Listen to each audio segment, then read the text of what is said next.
So my name's DJ Tweed, born and raised in the Bronx. I've been DJing for about 15 years now, on and off. Started DJing when I was like 11 years old.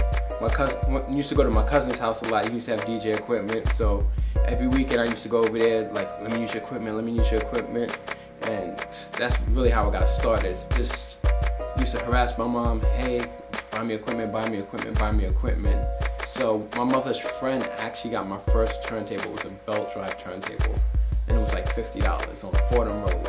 So when I got the turntable, but got a mixer from my cousin, but then I had one turntable, one mixer, you know, Creative Records, and my mom had this old turntable, like I don't even remember the name of it, but it was like the turntables that do the stacks, so the arm would come, pick up the record and drop it down.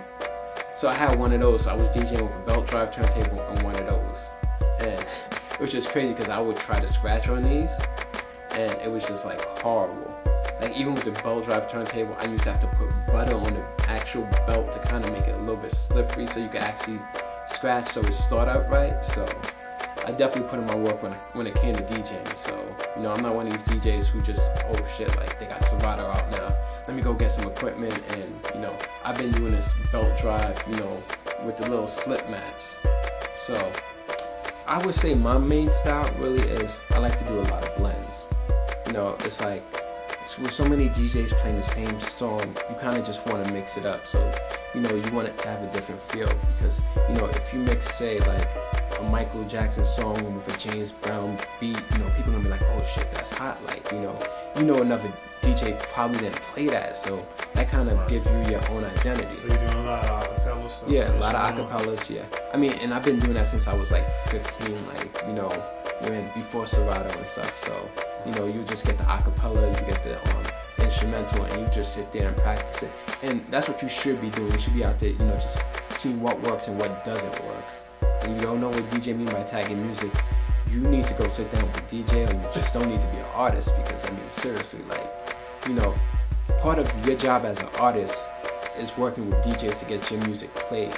And if you make it harder for a DJ to play your music, more than likely they're not going to play it. So, you know, when you're mixing down your songs, when you're doing it, one, please do radio edits. I mean, just because I DJ at the club don't mean that, you know, I won't play your stuff at a private party. Your song might be that hot that, you know, I might want to play it at a private party, but if you got curses in your song, you know, I can't play it. Yeah, I think a lot of artists think, hey, I could go get Pro Tools, I could put this song together, I could put it out, and, you know, it's just not that simple. I mean, honestly, you're in a competition. You know, it's like, you gotta market yourself. Like, first you gotta make sure that your music content is, you know, you gotta make sure it's 100%. And then once that's 100%, then you gotta work on the marketing part. Like, if you wanna come out as an artist and you wanna be a major artist, you definitely, you know, gotta get on your grind, you know. You gotta connect with the DJs, you know, get it. Like, I don't understand why a lot of DJs don't submit stuff to DJ record pools or go to these independent DJs, because, you know, those are people that's gonna play stuff. Those are people that's gonna be the next radio DJs. They're gonna be the next club DJs. So, you know, you might not feel like, oh, they can't do anything for you, but you never know what they can do. You never know who they know. You never know who their mentor is or what connects they got. You know, they might hear a song that they think, wow, this is the shit, and they might pass it off to somebody.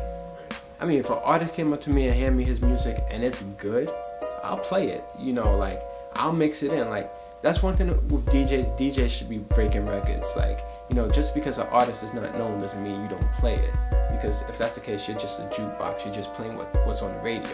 Like, as a DJ, it's your job to break artists. Like, if you have faith in it and you think it's a hot record, you play it. You know, you might play it between two hot songs or two of the hottest songs out, and, you know, boost the song up a little. But, you know, you do what you gotta do to break it. So I think once you move outside of the New York area, everybody's definitely more down to earth and stuff, and they're more open to networking.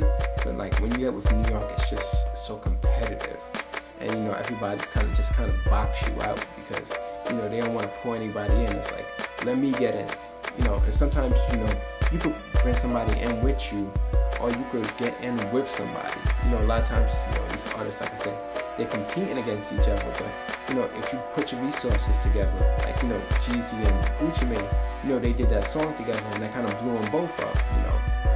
unfortunately, you know, they're not friends now, but you know, they still was at that point where they were at the same level, and they kind of helped each other get in. So I don't think a lot of artists, you know, especially from New York, do that nowadays. If I was like, me personally, if I was an artist, I wouldn't even want a record deal. Like, a record deal to me is just promotions. Like, if you're gonna go to a major label, the only thing they could really give you is national promotions. Because other than that, you're really gonna make your money from doing performances and shows. You could, you know, put out your own album. You know, like my boys on Fame and Chiz, you know, they got this on iTunes. You know, it's called Get Off. You know, they got their songs on iTunes. They go out there, promote themselves. You know, if they want to make money off their album, they don't need a record label. You know, get your stuff published. You know, get it copywritten, and you know, put it on iTunes. You know, or you sell it through your website. You build a website. You know, it's not that hard to build websites. I built my website for free, so you know, anybody can go out there and promote yourself for free. Like, you don't even have to put money into it. You got a computer. You know, you just go in Google. You know, get a website template. You know, learn how to do that stuff. And you know, once you start building up your buzz, trust me, labels are gonna look at you anyway. And then, you know, you be able to sign a deal on your terms where, you know, you can call the shots. Yeah, you know, you're calling the shots. I think that's one of the bad things about the industry, that it got so bad where, you know, a lot of producers don't sample because they don't want to pay for clearance and stuff. And samples was actually what made the producers so different.